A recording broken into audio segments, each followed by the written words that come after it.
Shalom Church, welcome home. Hari ini saya akan bawakan Warta Sepekan.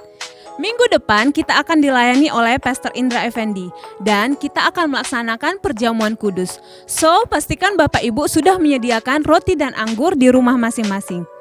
Jangan lupa untuk subscribe channel YouTube IFJF Medan dan nyalakan loncengnya untuk mendapatkan notifikasinya setiap minggu.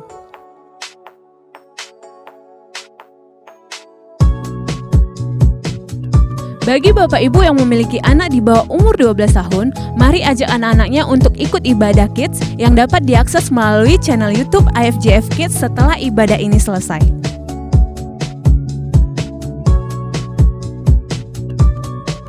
TYC, Teen Youth and College.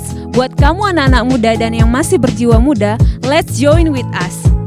Hari ini kita akan adakan ibadah TYC jam 5 sore melalui live Instagram @TYC-IFJF Medan yang akan dilayani oleh Victor Effendi. Don't miss it guys and see you this afternoon.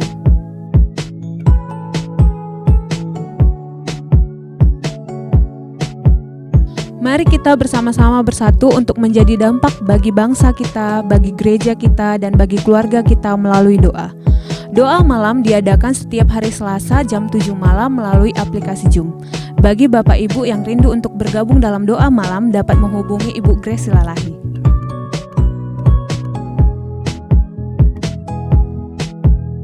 I Care. Buat kamu yang rindu untuk sharing, saling membantu, saling menguatkan, dan mengalami pertumbuhan di dalam Tuhan, yuk join dalam I Care. Buat kamu yang rindu untuk bergabung dalam I Care dapat menghubungi Bapak Roni Manalu.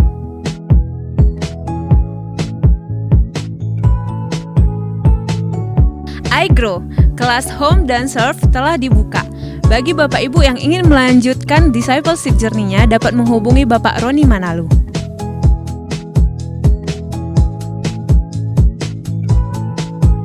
Persembahan umum dan persembahan persepuluhan dapat dikirimkan melalui nomor rekening yang tertera di layar Anda.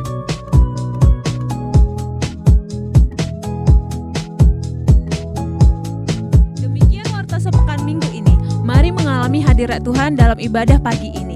See you and God bless you all. Selamat pagi IFJF Medan. Selamat pagi jemaat Tuhan yang lebih dari pemenang dimanapun kita berada. Pagi hari ini kita mau meninggikan nama Tuhan dan mendeklarasikan bahwa Dialah yang memegang kendali dalam kehidupan kita. From the deepest to the highest, I will sing your praise. Love surrounds me, stands before me, so I will sing your praise. Oh, oh, oh, oh,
damai sejahtera ku berikan kepadamu.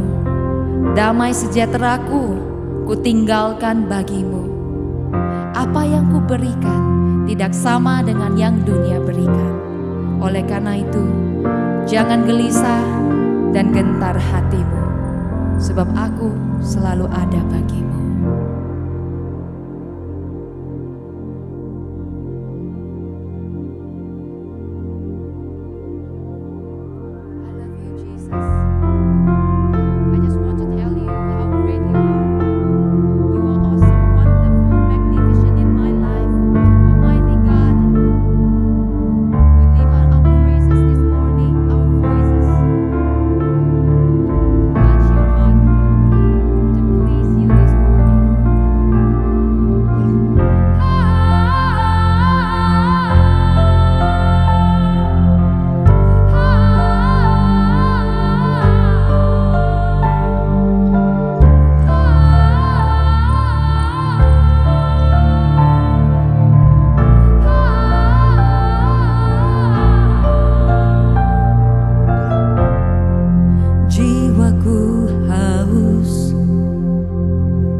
Hadiratmu seperti tanah yang kering,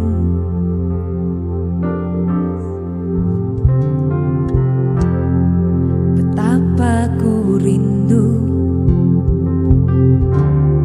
rasakan kasih-Mu, puaskan relung hatiku.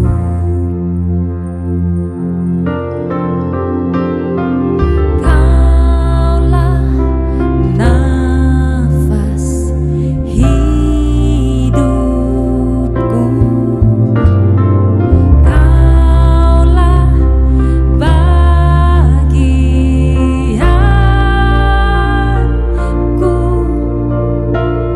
Engkaulah tempat pelindunganku, dalam naungan-Mu ku berserah penuh. Jiwaku melekat kepadamu, sumber pengharapanku, pemegang hidupku.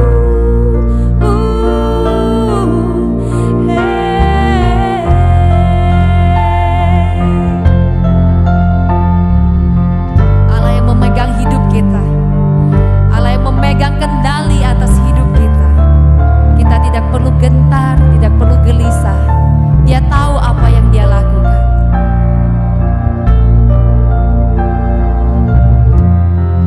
Kasih setia-Mu di setiap langkahku, hapuskan semua takutku, hapuskan semua takutku. Mari angkat tangan kita. Angkat tanganku, yes, tinggikan nama-Mu, katakan tiada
Puji nama Tuhan, selamat pagi. Saudaraku yang saya kasih, selamat beribadah. Sebelum kita beribadah, kita mendengarkan firman Tuhan, kita akan berdoa. Terima kasih Bapa, kami ucap syukur Engkau Allah yang luar biasa dalam setiap hidup kami. Bapa, sebentar kami akan mendengarkan sebagai firman-Mu Bapa. Biarlah firman ini menjadikan rema bagi setiap kehidupan kami. Terima kasih Bapa, hanya dalam nama Yesus kami berdoa. Oke, sebelum kita mendengarkan firman Tuhan, kita akan baca deklarasi kita terlebih dahulu. Kita mulai. Inilah kabar baik, saya diselamatkan oleh kasih karunia Allah, bukan oleh perbuatan saya. Saya dibenarkan, saya diubahkan, dan saya diberkati di dalam Dia. Sekarang saya tahu bahwa segala sesuatu yang terjadi dalam hidup saya untuk kebaikan. Karena saya dipanggil sesuai dengan rencananya. Bersama kita hidup untuk kemuliaan Allah. People is our mission, connect with God, make disciple, greater blessing. Saudara, puji nama Tuhan, kita udah 2 bulan terakhir ya. Kita sudah bicara mengenai game plan ya. Hari ini kita akan saya diberi judul yaitu fair game. Nah, fair game itu kita bicara mengenai, kalau terjemahannya itu adalah permainan yang adil. Tapi saya lihat dari terjemahan yang lain itu adalah sasaran cemooh. Kalau saya lihat dalam bahasa Inggrisnya, saya artikan adalah orang yang menjadi sasaran serangan ya. Terutama korban ejekan atau eksploitasi oleh orang atau pengaruh yang bermusuhan. Saudara, kita akan buka ayat kita untuk hari ini, Yakobus 5 ayat 4 dan 6. Dikatakan demikian, sesungguhnya telah terdengar teriakan besar karena upah yang kamu tahan dari buruh yang telah menuai hasil ladangmu, dan telah sampai ke telinga Tuhan semesta alam keluhan mereka yang menyapit panenmu. Dalam kemewahan kamu telah hidup dan berfoya-foya di bumi. Kamu telah memuaskan hatimu sama seperti pada hari penyembelihan. Kamu telah menghukum, bahkan membunuh orang yang benar, dan ia tidak dapat melawan kamu. Saudara, kalau kita lihat minggu lalu khotbah berbicara untuk perikop ini adalah peringatan bagi orang kaya. Ya, apakah kaya? Tidak boleh. Kaya boleh, saudaraku. Kaya boleh. Dan itu adalah berkat Tuhan. Seperti Abraham diberkati luar biasa. Saudara, kalau kita lihat di dalam cerita Lazarus, saudaraku. Lazarus masuk ke surga. Kemudian orang kaya itu masuk ke neraka. Ini bukan bicara mengenai kaya atau tidaknya, tapi iman seseorang dalam kehidupannya. Lazarus mempunyai iman, dan orang kaya itu tidak mempunyai iman dalam kehidupannya. Hanya berfoya-foya aja, tidak mengasihi. Ya. Pada saat terakhir, perikop yang terakhir dikatakan bahwa orang kaya ingin mengatakan kepada Abraham, ya, Abraham, Lazarus, orang kaya itu bicara, minta kepada Abraham Lazarus untuk kembali, untuk menyampaikan ke rumah ayahnya, ya, kepada saudara-saudara. Tapi Abraham berkata bahwa ada kesaksian tentang Musa. Ini berbicara bukan masalah orang kaya dan orang miskin, tapi iman. Karena Abraham sendiri di dalam surga, Abraham adalah orang yang kaya dan sangat kaya. Tapi dia menjadi berkat bagi orang lain. Saudara, apa yang terjadi dalam kehidupan di dalam perikop ini? Kalau saya lihat orang kaya yang bagaimana yang diperingatkan Tuhan. Ayat yang ketiga dikatakan, yang pertama itu, kamu telah mengumpulkan harta pada hari-hari yang sedang berakhir. Kemudian yang kedua, ayat yang keempat, dia menahan upah ya buruh dari buruh atau pekerjanya. Kemudian yang ketiga saya lihat orang kaya yang kamu telah hidup berfoya-foya. Berfoya-foya ini dikatakan ayat yang kelima, dalam kemewahan kamu telah hidup dan berfoya-foya di bumi. Kamu telah memuaskan hatimu sama seperti pada hari penyembelihan. Hari penyembelihan itu hari raya bangsa Israel. Jadi hari raya untuk berpesta. Jadi seperti hari raya itulah foya-foyanya. Padahal upah buruhnya tidak ditahan. Ini orang kaya. Yang keempat, membunuh orang yang benar dan ia tidak dapat melawan kamu. Saudaraku, hari ini saya ingin bicara mengenai ayat yang keempat, saudara. Ayat yang keempat kalau kita lihat, ya, upah buruh ini ditahan, ya. Orang kaya ini menahan upah buruh ini bukan karena nggak ada uang atau bukan karena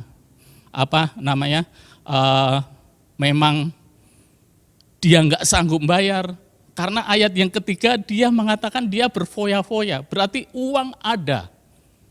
Kalau di sini kita lihat bahwa ia mempunyai karakter merendahkan seorang bawahan, merendahkan, melihat orang dengan rendah, melihat orang dengan pandangan yang menganggap buruh itu kasta yang terendah dalam suatu kehidupan. Jadi dibiarkan aja, biar aja saya tahan dulu, kan gitu. Ini saudaraku, ini cara pandang orang kaya ini kalau saya lihat ini. Dan beberapa hal yang saya lihat, ya, selama saya bekerja, ada juga orang yang seperti ini. Dia menganggap buruh itu ya orang yang rendahan. Dia tidak menganggap bahwa buruh atau pekerjanya itu adalah partner dalam pekerjaannya, dalam bisnisnya. Tapi menganggap bahwa itu kaum yang rendah. Mau saya apakan terserah, ya. Mau saya bayar, tidak bayar, atau mau tidak saya bayar atau saya bayar, itu urusan saya. Padahal upah yang diterima dari buruh itu untuk kehidupannya, untuk dia dapat hidup hari demi hari. Inilah karakter orang, ya, seseorang yang memandang orang lain memandang rendah, ya, melihat orang lain sesuatu yang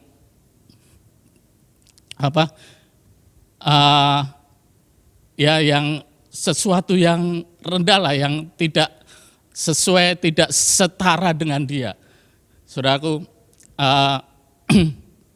dalam kehidupan kita juga, ya, hari demi hari kita tanpa sadar juga bisa melakukan hal itu. Kita memandang orang lain, ya, memandang seseorang rendah dalam kehidupan kita. Kita sering mengejek orang, ya, karena dia tidak selevel dengan kita. Saudara ingat, saya akan kasih ilustrasi. Pernah lihat film Beauty and the Beast, ya, si cantik dan si buruk rupa. Kalau saya udah sampai 3 kali lebih saya nonton itu. Jadi kita lihat ketika pangeran, ya, pangeran itu ada datang seorang yang tua, pengemis yang tua, datang ke istananya. Pengemis tua, pangeran menghadapinya dengan cara mengejeknya, kemudian mengusirnya. Orang tua tersebut, orang tua pengemis tersebut. Kemudian pengemis itu, ya, dalam cerita itu berubah jadi penyihir yang sangat cantik. Jadi dikutuklah pangeran itu dan istananya, ya, menjadi pangeran yang ganteng itu menjadi binatang yang buruk rupanya, ya, yang sangat buruk rupanya. Saudara, bagaimana merubah seorang pangeran itu menjadi kembali keluar dari kutukan itu hanya dari kasih seorang gadis, ya, seorang gadis yang datang yang benar-benar mengasihi dia dengan sungguh-sungguh, maka kutukan itu hilang. Saudara, kita lihat karakter pangeran itu. Karakter itu adalah nilai yang telah terpatri, ya, di dalam kehidupan seseorang, ya, melalui pengalaman, mungkin melalui pendidikan atau ajaran, mungkin pengaruh lingkungan, ya, nilai-nilai yang terdapat pada diri seseorang yang menjadikan nilai itu menjadikan sebuah karakter atau kepribadian itu. Saudara, kalau kita lihat pangeran ini, saya yakin di istana dia diajarkan untuk hal-hal yang kemewahan, ya. Makanya dia tidak ada rasa kasihan kepada seorang perempuan ini, perempuan yang mengemis ini. Jadi di dalam kehidupan kita juga gitu, saudaraku. Kita mempunyai karakter pribadi masing-masing, ya. Karakter dalam kehidupan kita. Kita dilahirkan dalam lingkungan-lingkungan yang berbeda-beda. Ajaran-ajaran mungkin orang tua, dari ajaran-ajaran kita, lingkungan yang berbeda, ya, kita menjadikan kepribadian masing-masing, mempunyai karakter masing-masing. Di sini, ya, di perikop ini dikatakan bahwa ada karakter yang selalu merendahkan orang lain, ya, tidak menghormati orang lain, ya, menganggap orang lain itu lebih rendah. Bukan orang kaya, bukan orang miskin, tidak ada hubungannya. Tapi ini sebuah pribadi, ya. Karakter ini pribadi dalam kehidupan kita. Mungkin dalam kehidupan bergereja kita, ya, ada yang membeda-bedakan. Aku pengen teman yang seperti ini. Aku ingin teman yang seperti ini, ya. Tidak mau berteman kepada teman yang memang tidak dia sukai. Ini karakter dalam kehidupan kita. Ini yang sebenarnya harus dirubah. Bagaimana cara kita, kalau kita ingin kita benar-benar bisa dapat berhubungan langsung dengan Tuhan, maksudnya bisa dalam kehidupan sehari-hari sesuai dengan firman Tuhan, ini sesuatu yang harus kita rubah, karakter-karakter seperti ini. Ini yang selalu menghalangi dalam setiap pelayanan kita, menghalangi setiap apa yang kita kerjakan dalam melayani. Kita memilih, ya, kita melihat orang secara pandangan, ya, dari luarnya saja. Saudara mengenai bagaimana menghormati orang. Dulu, saudaraku, saya masih mengingat apa yang diajarkan oleh bapak saya kepada saya. Ya, bapak saya waktu saya kecil, saya diajarkan hormatilah orang yang lebih tua. Itu yang saya pegang dari dulu. Hormatilah orang yang lebih tua tanpa melihat statusnya.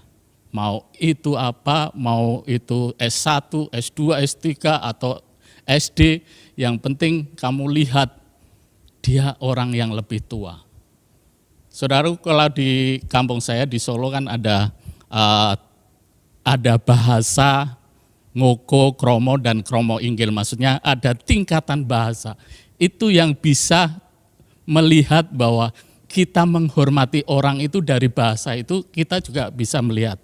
Ya, saya diajarkan oleh bapak saya, walaupun dia tukang becak, ya, dia lebih tua dari kamu, pakai bahasa yang halus, hormati dia, bukan statusnya. Dan itu sampai terpatri karakter ini, ya, ajaran ini sampai terpatri dalam kehidupan saya sampai saat ini, ya. Ketika saya bekerja, ketika saya melakukan pekerjaan, ya, saya pindah dari sebelumnya ketika saya di Sumbar, saya pernah Saya belum menikah saat itu, masih muda, ya. Saya jalan-jalan biasanya kalau di proyek-proyek saya, karena proyek jalan, saya lihat ada desa-desa yang mempunyai hari-hari pekan atau hari-hari pasar. Ketika ada hari pasar, saya ke situ biasanya ada sesuatu makanan khas yang saya sukai. Waktu itu saya duduk sedang makan, ada orang tua di situ, orang Jawa. Tanya sama saya bahasa halus. Terkejut orang tua itu, saudara. Sudah lama sekali saya tidak mendengar anak muda yang bisa berbahasa seperti ini. Ya Pak, karena saya menghormati Bapak yang lebih tua. Saya bilang gitu, jadi dia senang sekali. Ketika saya pindah ke Medan, saya waktu ada proyek jalan di Binjai, saya ada seorang pekerja yang lebih tua dari saya. Karena dia orang Jawa, dia ngomong ngoko bahasa kasar Jawa ke saya. Karena dia lebih tua, saya ngomong bahasa halus. Tapi nggak tahu orang Medan itu nggak tahu bahasa halus, walaupun orang Jawa. Ya, maka saya bilang sama bapak itu, saya nggak bisa Pak bahasa kasar, ya maksudnya bahasa ngoko itu sama bapak, karena lebih tua. Ya, saya pakai bahasa Indonesia aja sama bapak, karena bapak pun nggak tahu bahasa halus yang saya sampaikan, ya. Makanya inilah karakter yang terpatri dalam kehidupan kita masing-masing, ya. Ini namanya karakter, ajaran, ya. Mungkin didikan dalam kehidupan kita. Jadi saya sama orang yang lebih tua di sini, walaupun dia bahasa Jawa, dia ngomong Jawa, saya bahasa Indonesia karena saya menghargai, bukan sombong. Ini orang Jawa nggak mau bahasa Jawa. Karena saya menghargai, saya tidak bisa ya berkata ngoko atau kasar kepada orang tua karena sudah terpatri. Inilah karakter dalam kehidupan kita. Karakter-karakter inilah, kalau kita mempunyai karakter yang memandang orang lain lebih rendah, ya dalam ayat ini seperti dalam Yakobus ini, salah satu dari yang Tuhan tidak inginkan adalah saat orang kaya itu tidak memberikan upah kepada buruhnya karena dia merendahkan.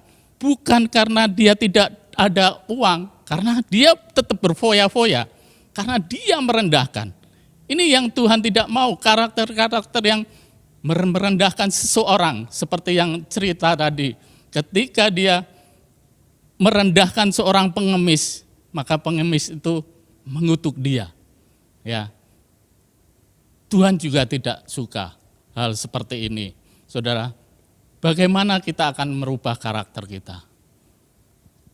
Mengenali dan mempercayai bahwa firman Tuhan adalah salah satu standar yang digunakan untuk mengevaluasi atau membentuk nilai utama kita, merupakan langkah pertama ya untuk merubah karakter seseorang.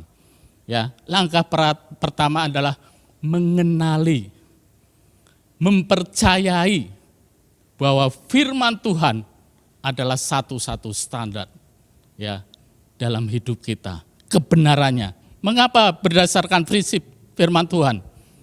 Karena dialah pencipta dari segala sesuatu yang baik dan benar.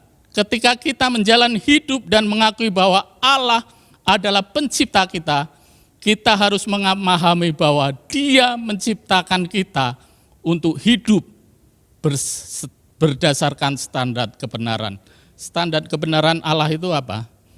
Salah satunya ya, kalau kita baca di Amsal 22 ayat 2, dikatakan, orang kaya dan orang miskin bertemu, yang membuat mereka semua ialah Tuhan. Sama kita di hadapan Tuhan. Itu standar Allah yang harus kita pegang dalam kehidupan kita. Kita itu sama dibuat oleh Tuhan, diciptakan oleh Tuhan, diciptakan dengan baik. Jadi kita harus meyakini bahwa apa yang ada di depan kita adalah sama di dalam kehidupan kita. adalah sama derajat. Karena sama-sama dibuat oleh Tuhan, diciptakan Tuhan. Bahkan Yesus ketika bertemu dengan orang buta, ya, kita tahu orang buta, ya, murid-muridnya bertanya kepada Tuhan, yaitu di Yohanes 9 ayat 2, ya, murid-muridnya bertanya kepadanya, Rabi, siapakah yang berbuat dosa, orang ini sendiri atau orang tuanya, sehingga ia dilahirkan buta? Jawab Yesus, bukan dia dan bukan juga orang tuanya, tetapi karena pekerjaan-pekerjaan Allah harus dinyatakan di dalam dia. Jadi segala sesuatu, ya, standar kita, ya, dalam kehidupan kita, bahwa segala sesuatu yang diciptakan oleh Tuhan mempunyai tujuan masing-masing. Saudaraku, mempunyai tujuan masing-masing dalam kehidupan kita, dan kita sama di hadapan Tuhan. Itulah standar karakter Allah dalam kehidupan kita. Itu yang harus kita pakai untuk melihat sesuatu, melihat orang lain di dalam kehidupan kita sehari-hari. Sama dan mempunyai tujuan Allah. Saudara, kalau saudara tahu, ya, ada yang namanya di Korea Hiahli, ya. Itu adalah orang yang power syndrome, juga jarinya itu cacat, hanya yang kanan hanya 2 yang berfungsi dan kiri hanya 2. Tapi kalau saudara searching, dia orang Korea, dia pemain konser, ya, pianis, ya, piano konser, saudara, pemain konser, hanya 4 jarinya. Ini kemuliaan Tuhan, ya. Kita nggak bisa memandang rendah seseorang, karena Tuhan menciptakan dengan tujuannya, ya, untuk kemuliaannya. Yang kedua, ya, tadi kita merubah karakter harus melalui standar Tuhan, ya. Yang kedua, pentingnya komunitas dalam kehidupan kita. Penting, sangat penting komunitas. Tadi cerita tadi, ya, Beauty and the Beast. Kalau tidak ada komunitas, kalau tidak ada gadis, ya, yang mencintai dia tidak akan lepas dari kutuk. Kita harus masuk dalam komunitas kalau kita mau merubah karakter kita. Kita harus masuk I-Care.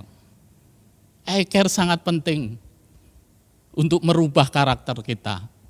Kalau kita lihat I-Care ini, ya, kalau kita akan membuat I-Care itu harus semuanya orang harus masuk, mau kaya, mau miskin, ya, yang belum bekerja apa, kita harus dorong untuk masuk ke I-Care. Ya, kita harus belajar menghargai mereka, belajar menghargai orang, ya, dari kelompok kita, ya. Mungkin kita yang mengerti bisa membimbing mereka. Jadi ini komunitas ini jangan sampai keluar dari komunitas kalau kita mau rubah karakter kita. Kalau kita ngerti karakter saya kok tidak sesuai dengan firman Allah, ayo masuk ke I-Care. Ya, di situ ada semua. Kita akan sama-sama belajar. Mungkin teman kita yang tahu akan memberitahu kita, teman kita yang lebih mengerti bisa, ya, mungkin I-Care leader bisa mendorong kita untuk berubah. Itu bisa, saudara. Jangan tinggalkan komunitas. Dan Tuhan dari awal, kalau kita lihat dari komunitas-komunitas kecil inilah, ya, Tuhan melakukan sesuatu yang besar, yang merubah kehidupan jemaat-jemaat Tuhan di situ. Saudara, ini, jadi saudara, tadi katakan dalam komunitas apakah penting, ya? Dikatakan kaya atau miskin itu apakah penting? Kita lihat, ya, dalam firman Tuhan, Yakobus 2 ayat 1 sampai 5. Saya pakai yang lebih jelas lagi terjemahan sederhana Indonesia, jadi TSI.